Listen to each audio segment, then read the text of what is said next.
దేవుని నామమునకు మహిమ కలుగునుగాక. అనుదిన పరిశుద్ధ గ్రంథ పఠనం. ఏప్రిల్ 8. ప్రార్థన. దయగల తండ్రి, కృపగల దేవ, పరిశుద్ధుడానికి వందనాలు, స్తోత్రాలు.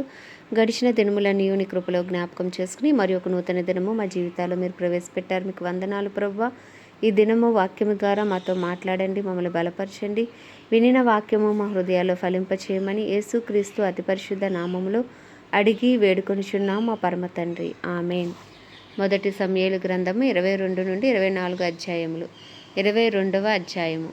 దావీదు అక్కడి నుండి బయలుదేరి అదుల్లాము గుహలోనికి తప్పించుకొని పోగా అతని సహోదరులను అతని తండ్రి ఇంటి వారందరూ ఆ సంగతి విని అతని యొద్దకు వచ్చిరి. మరియు ఇబ్బంది గల వారందరూ, అప్పులు చేసుకొనిన వారందరూ, అసమాధానముగా ఉండు వారందరూ అతని యొద్ద కూడుకొనగా అతడు వారికి అధిపతి ఆయను. అతని యొద్దకు ఎక్కువ తక్కువ 400 మంది వచ్చి ఉండిరి. తరువాత దావీదు అక్కడి నుండి బయలుదేరి మోయాబులోని మిస్పేకు వచ్చి, దేవుడు నాకు ఏమి చేయునది నేను తెలుసుకొని వరకు నా తల్లిదండ్రులు వచ్చి నీ యొద్ద ఉండనిమ్మని మోయాబు రాజుతో మనవి చేసి అతని యొద్దకు వారిని తోడుకొని పోగా, దావీదు కొండలలో దాగి ఉన్న దినములు వారు అతని యొద్ద కాపురం ఉండిరి. మరియు ప్రవక్తయగు గాదు వచ్చి కొండలలో ఉండక యూదా దేశమునకు పారిపోమ్మని దావీదుతో చెప్పినందున దావీదు పోయి హారేతు అడవిలో చొచ్చెను. దావీదును అతని జనులను ఫలానీ చోట ఉన్నారని సౌలునకు వర్తమానమాయెను. అప్పుడు సౌలు గిబియా దగ్గర రామాలో ఒక పిచుల వృక్షము క్రింద దిగి ఈట చేత పట్టుకుని ఉండెను. అతని సేవకులు అతని చుట్టూ నిలిచి ఉండగా సౌలు తన చుట్టూ నిలిచి ఉన్న సేవకులతో ఇట్లనెను, బెన్యామీనీయులారా ఆలకించుడి. యెష్షయి కుమారుడు మీకు పొలమును ద్రాక్ష తోటలను ఇచ్చిన మిమ్మును సహస్రాధిపతులుగాను శతాధిపతులుగాను చేయున మీరెందుకు నా మీద కుట్ర చేయుచున్నారు? నా కుమారుడు యెష్షయి కుమారునితో నిబంధన చేసిన సంగతి మీలో ఎవడునూ నాకు తెలియచేయలేదే. నేడు జరుగునట్లు నా కొరకు పొంచియుండునట్లుగా నా కుమారుడు నా సేవకుని పురికొల్పినను నా నిమిత్తము మీలో ఎవనికిని చింతలేదే. అప్పుడు ఎదోమీయుడగు దోయేగు సౌలు సేవకుల దగ్గర నిలిచి ఉండి యెష్షయి కుమారుడు పారిపోయి నోబులోని అహీటూబు కుమారుడైన అహీమెలెకు దగ్గరకు రాగా నేను చూచితిని. అహీమెలెకు అతని పక్షముగా యెహోవా యొద్ద విచారణ చేసి ఆహారమును ఫిలిస్తీయుడైన గొలియాతు ఖడ్గమును అతనికి ఇచ్చినని చెప్పగా, రాజు యాజకుడును అహీటూబు కుమారుడునగు అహీమెలెకును నోబులో ఉన్న అతని తండ్రి ఇంటివారైన యాజకులనందరినీ పిలువనంపించెను. వారు రాజునొద్దకు రాగా సౌలు అహీటూబు కుమారుడా ఆలకించుమనగా అతడు చిత్తము నా ఏలినవాడా అనెను. సౌలు నీవు యెష్షయి కుమారునికి ఆహారమును ఖడ్గమును ఇచ్చి అతని పక్షమున దేవుని యొద్ద విచారణ చేసి అతడు నా మీదకి లేచి నేడు జరుగుచున్నట్లు పొంచియుండుటకే అతడును నీవును జతకూడితిరేమని అడుగగా, అహీమెలెకు రాజా, రాజునకు అల్లుడై నమ్మకస్తుడే ఆలోచనకర్త అయి నీ నగరిలో ఘనత వహించిన దావీదు వంటి వాడు నీ సేవకులందరిలో ఎవడున్నాడు? అతని పక్షముగా నేను దేవుని యొద్ద విచారణ చేయటం నేడే ఆరంభించితినా? అది నాకు దూరమగునుగాక. రాజు తమ దాసుడనైన నా మీదను నా తండ్రి ఇంటి వారందరి మీదను ఈ నేరము మోపకుండునుగాక.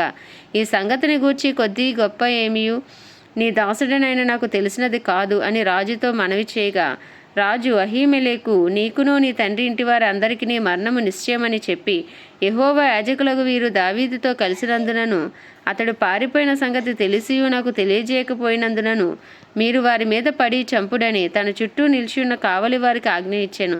రాజు సేవకులు యెహోవా యాజకులను హతము చేయ నొల్లక ఉండగా రాజు దోయేగుతో నీవు ఈ యాజకుల మీద పడుమని చెప్పెను. అప్పుడు ఎదోమీయుడైన దోయేగు యాజకుల మీద పడి ఎఫోదు ధరించుకుని 85 ఆ దినమున హతము చేసెను.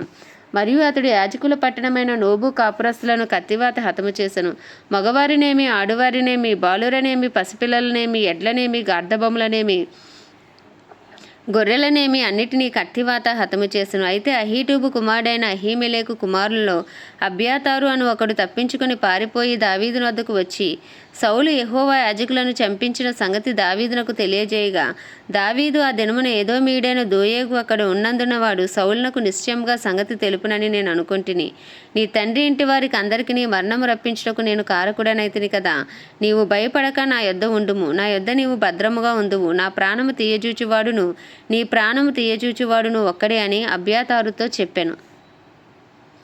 23వ అధ్యాయము. తర్వాత ఫిలిస్తీయులు కెయీలా మీద యుద్ధము చేసి కళ్ళముల మీదకి ధాన్యమును దోచుకొనుచున్నారని దావీదునకు వినబడెను. అంతటా దావీదు, నేను వెళ్ళి ఈ ఫిలిస్తీన్లను హతము చేయుదునా అని యెహోవా యొద్ద విచారణ చేయగా, యెహోవా, నీవు వెళ్ళి ఫిలిస్తీన్లను హతము చేసి కెయీలాను రక్షించమని దావీదునకు సెలవిచ్చెను. దావీదుతో కూడియున్న జనులు, మేము ఇచ్చట యూదా దేశంలో ఉండినను మాకు భయముగా ఉన్నది.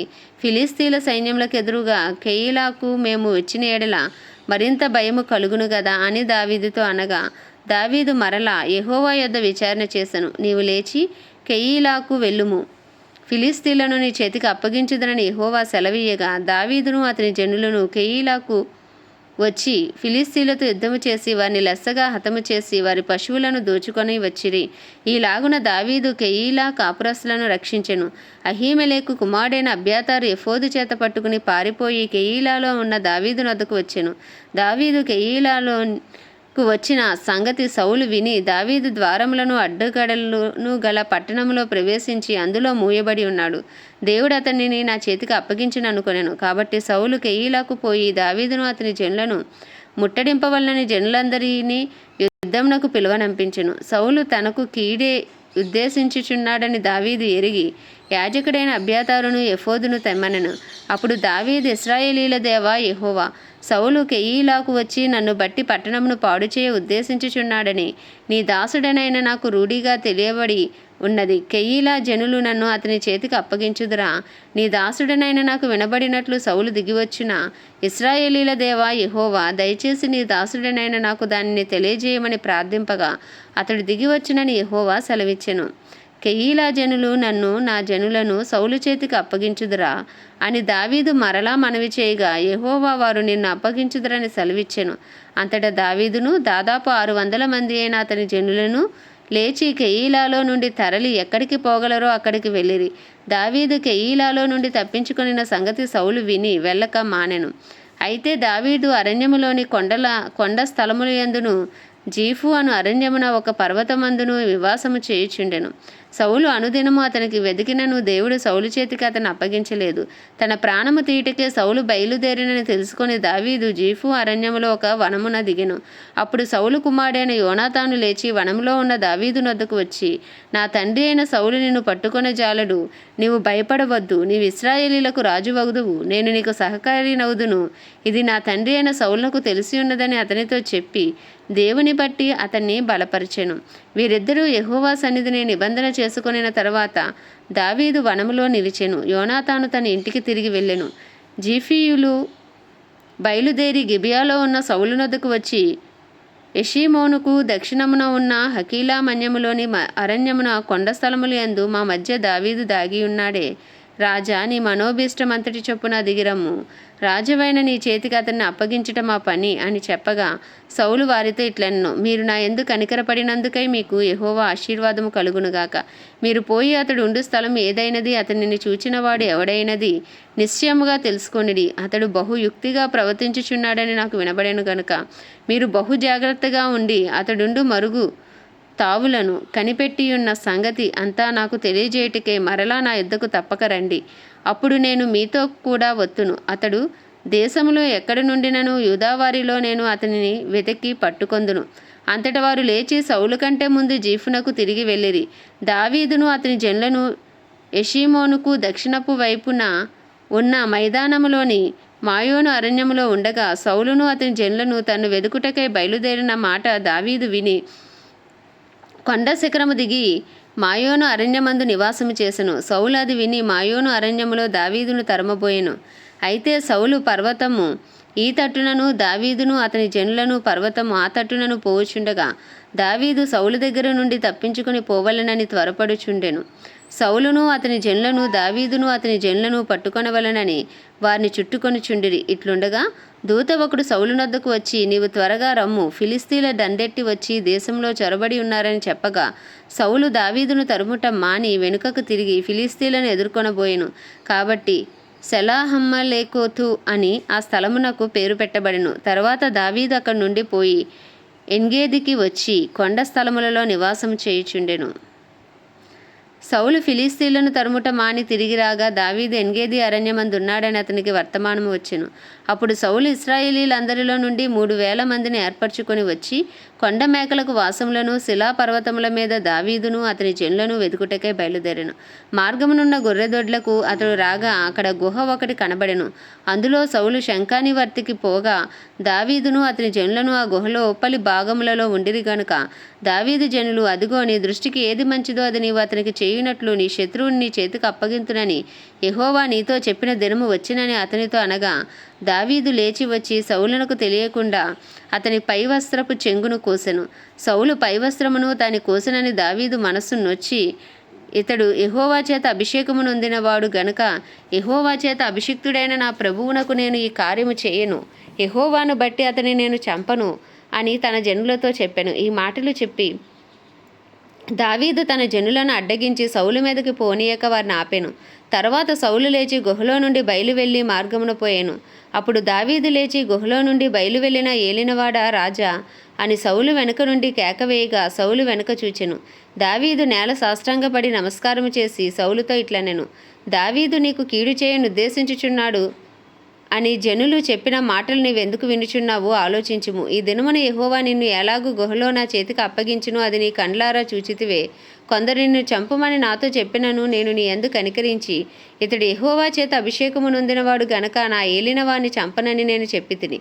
నా తండ్రి చూడుము, ఇదిగో చూడుము, నిన్ను చంపక నీ వస్త్రపు చెంగు మాత్రమే కోసితిని గనుక నా వలన నీకు కీడు ఎంత మాత్రమును రాదనియు నాలో తప్పిదము ఎంత మాత్రమును లేదనియు నీవు తెలుసుకొనవచ్చును. నీ విషయమై నేను ఏ పాపమును చేయనివాడనై ఉండగా నీవు నా ప్రాణము తీయవలనని నన్ను తరుముచున్నావు.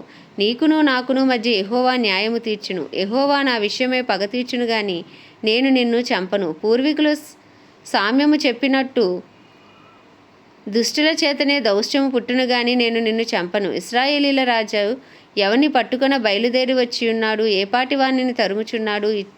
చచ్చిన కుక్కను గదా, మిన్నలిని కదా. యెహోవా నీకును నాకును మధ్య న్యాయాధిపతియే తీర్పు తీర్చునుగాక. ఆయనే సంగతి విచారించి నా పక్షమున వ్యాజ్యమాడి నీ వశము కాకుండా నన్ను నిర్దోషినిగా తీర్చునుగాక. దావీదు ఈ మాటలు సౌలుతో మాట్లాడి చాలింపగా సౌలు, దావీదా నాయనా, ఈ పలుకు నీదేనా అని బిగ్గరగా ఏడ్చి దావీదుతో ఇట్లనెను, యెహోవా నన్ను నీ చేతికి అప్పగింపగా నన్ను చంపక విడిచినందుకు ఈ దినమున నీవు నా అపకారమునకు ఉపకారము చేసిన వాడవై నా ఎడల నీకున్న ఉపకార బుద్ధిని వెల్లడి చేసితివి గనుక నీవు నాకంటే నీతిపరుడవు. ఒకనికి తన శత్రువు దొరికిన ఎడల మేలు చేసి పంపివేయినా ఈ దినమున నీవు నాకు చేసిన దానిని బట్టి యెహోవా ప్రతిగా నీకు మేలు చేయునుగాక. నిశ్చయముగా నీవు రాజువగుదువనియు ఇశ్రాయేలీల రాజ్యము నీకు స్థిరపరచబడిననియు నాకు తెలియను. కాబట్టి నా తర్వాత నా సంతతి వారిని నీవు నిర్మూలన చేయకుండునట్లును నా తండ్రి ఇంటిలో నుండి నా పేరు నీవు కొట్టివేయకుండునట్లును యెహోవా నామమున నాకు ప్రమాణము చేయము. అంతటా దావీదు సౌలునకు ప్రమాణము చేసెను. అప్పుడు సౌలు ఇంటికి తిరిగి వచ్చెను. అయితే దావీదును అతని జనులను తమ కొండ స్థలములకు వెళ్ళిపోయిరి. ఆమేన్. దేవుడి పరిశుద్ధ వాక్యము మన వినికిడిలో దీవించునుగాక. ప్రార్థన. దయగల తండ్రి, కృపగల దేవ, పరిశుద్ధుడానికి వందనాలు, స్తోత్రాలు. జీవాధిపతివి, న్యాయాధిపతివి, మృత్యుంజయుడవు, మహాగణుడవు నాయన, మహిమా ఘనతకు అర్హుడవు, యోగ్యుడవు, పూజ్యుడవు తండ్రి, నీకు వందనాలు, స్తోత్రాలు, స్తుతులు చెల్లించుకుంటున్నాం ప్రభా. వినిన వాక్యము మా హృదయాలు ఫలింపచేయండి. వాక్యానుసారంగా జీవించటకు కృపను అనుగ్రహించండి ప్రభా. మీరు బలపరచండి అయ్యా తండ్రి. మా అపరాధములు, మా పాపములు, మా దోషములు, మా అతిక్రమములు ఈ ఉదయకాలమున నీ సన్నిధిలో ఒప్పుకొనిచున్నాము. నీ పరిశుద్ధ రక్తంతో కడగండి అయ్యా, శుద్ధీకరించండి. నీ సన్నిధిలో నిందారహితముగా నిలవబెట్టి నీతిమంతులుగా మమ్మల్ని ఇంకనూ తీర్చమని ప్రార్థిస్తున్నాం ప్రభా. అయ్యా నాయన, మా కుటుంబంలో ఉన్న ప్రతి ఒక్కరిని మీరు జ్ఞాపకం చేసుకోండి. ఇంకనూ మారు మనసు, పశ్చాత్తాపము, రక్షణ భాగ్యము లేని వారికి రక్షణ భాగ్యము దయచేయమని వేడుకొంచున్నాం. మా బంధువులు, స్నేహితులు, ఇరుగు పొరుగు అందరి కొరకు ప్రార్థిస్తున్నాం ప్రభా. అయ్యా తండ్రి, అందరికీ గొప్ప రక్షణ కలుగును గాక. వారి మనోనేత్రాలు తెరవబడును గాక. వారి హృదయాలు తెరవబడును గాక. వారిలో ఉన్న రాతి గుండె తీసివేయబడును గాక. మాంసపు గుండెగా మార్చబడునుగాకని ప్రార్థిస్తున్నాం ప్రభా. నీకే వందనాలు, స్తోత్రాలు, స్తుతులు ప్రభా. అయ్యా అలాగే తండ్రి, దైవజనులందరి కొరకు అయ్యా తండ్రి, సేవకులు, సేవకురాండ్రి కొరకు ప్రార్థిస్తున్నాం ప్రభా. అయ్యా ఏ విధంగా నీ పరిచయలో పనిచేస్తున్నప్పటికీ అయ్యా తండ్రి వారిని మీరు దీవించండి, ఆశీర్వదించండి. వారి రాకపోకల కాపుదల భద్రత ఉంచి వారి అవసరతలన్నీ నీ మహిమేశ్వరంలో తీర్చమని, నీ బలమైన అభిషేకంతో వారిని వాడుకోమని ప్రార్థిస్తున్నాం. క్రైస్తవులందరినీ రూపాంతరపరిచి నీ రూపులోకి మార్చుకోండి. దినదినము మీకు సమీపంగా వచ్చే కృపను దయచేయండి ప్రభా. వాక్యానుసారమైన జీవితాలు ప్రతి క్రైస్తవునికి దయచేయండి. పరిశుద్ధాత్మను బలముగా క్రైస్తవ్యం మీద కుమ్మరించండి ప్రభా. బుద్ధి కలిగిన కన్యకలు అయ్యా తండ్రి నాయన జ్ఞానము కలిగి మెలకువ కలిగి ఉండినట్లు ప్రభా క్రైస్తవులందరికీ అట్టి కృపను మీరు దయచేయమని వేడుకొంచున్నాం. అయానికే వందనాలు, స్తోత్రాలు. ప్రపంచ దేశంలో అన్నిటి కొరకు వాటిని పరిపాలిస్తున్న రాజులు, నాయకులు, వారి కింద పనిచేసిన అధికారుల కొరకు ప్రార్థిస్తున్నాం. నీతి న్యాయంతో పరిపాలించడం కావాల్సిన బుద్ధి, జ్ఞాన, వివేకములను వారికి మీరు అనుగ్రహించండి ప్రభువా. నీకు వందనాలు, స్తోత్రాలు, స్తుతులు చెల్లించుకుంటున్నాం ప్రభు. ఇజ్రాయెల్, ఇరాన్, అమెరికా మధ్య జరుగుతున్న నాయన ఇదిగో యుద్ధాన్ని నాయన అయ్యా మీరు మాన్పండి నాయన. నీకు వందనాలు, వందనాలు, వందనాలు, స్తోత్రాలు ప్రభు. అమాయకమైన ప్రజలు నశించిపోకుండా మీరే కృప చూపమని ప్రార్థిస్తున్నాం ప్రభు. అయ్యా నీకే స్తోత్రాలు తండ్రి. కడవరి వర్షమే మీరు దిగిరండి, కడవరి ఉజ్జీవాన్ని మీరు రగిలించండి. ఏ ఒక్క ఆత్మ నశించిపోకుండా నీ చిత్తము పరలోకంలో జరుగుచున్నట్లు భూమి అందంతటా జరిగించమని ప్రార్థిస్తున్నామయ్యా. ప్రత్యేకించి మా భారతదేశాన్ని మీ హస్తాలకు అప్పచెప్పుకుంటున్నాం. భారతదేశంలోని 150 కోట్ల ప్రజల మనోనేత్రాలు తెరవబడును గాక, హృదయాలు తెరవబడును గాక తండ్రి. సువార్త కొరకు చెవులు తెరవబడును గాక, సువార్త కొరకు గృహాలు తెరవబడును గాక తండ్రి. రాజ్యానికి వందనాలు, స్తోత్రాలు తండ్రి. నీ పేరు పెట్టబడిన నీ జనులు తమ్మును తాము తగ్గించుకుని పాపం విడిచి చేస్తున్న ప్రార్థనలకు నిశ్చయంగా యేసు క్రీస్తు నామంలో జవాబు వచ్చును గాక.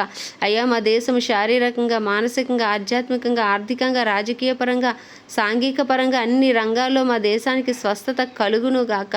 హల్లెలూయా. నీకే స్తోత్రాలు చెల్లించుకుంటున్నాను ప్రభా. అయ్యా గొప్ప దేవుడా మీరే సహాయం చేయండి, కృప చూపండి నాయన. అయ్యా మా దేశ ప్రధాని గారిని, ప్రెసిడెంట్, వైస్ ప్రెసిడెంట్లను, చీఫ్ మినిస్టర్స్, గవర్నర్లు, ఎమ్మెల్యేలు, ఎంపీలు, వారి కింద పనిచేసిన ఎమ్మెల్సీలు అందరినీ మీ హస్తాలకు అప్పచెప్పుకున్న వారందరికీ నీ కృప కలుగును గాక. నీ చిత్తానుసారమైన పరిపాలన వారి ద్వారా జరుగును గాక అని ప్రార్థిస్తున్నాం తండ్రి.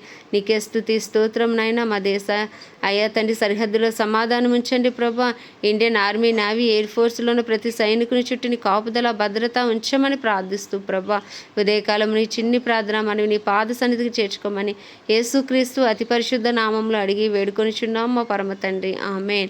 పరలోకమందున్న మా తండ్రి, నీ నామం పరిశుద్ధపరచబడును గాక, నీ రాజ్యము వచ్చును గాక, నీ చిత్తము పరలోకములో నెరవేర్చబడుచున్నట్లు భూమి యందును నెరవేర్చబడును గాక. మా అనుదిన ఆహారము నేడు మాకు దయచేయము. మా ఎలా అపరాధం చేసిన వారిని మేము క్షమించిన ప్రకారం మా అపరాధములు క్షమించము. మమ్మల్ని శోధనలోకి తేక దుష్టుని బారి నుండి తప్పించుము. ఎందుకంటే రాజ్యము, బలము, శక్తి, మహిమయు నీవై ఉన్నది. ఆమేన్. ప్రభు యేసు రక్తమే జయం, ప్రభు యేసు వాక్యమే విజయం, ప్రభు యేసు నామములో సంపూర్ణ విజయము కలుగునుగాక. ఆమేన్, ఆమేన్, ఆమేన్.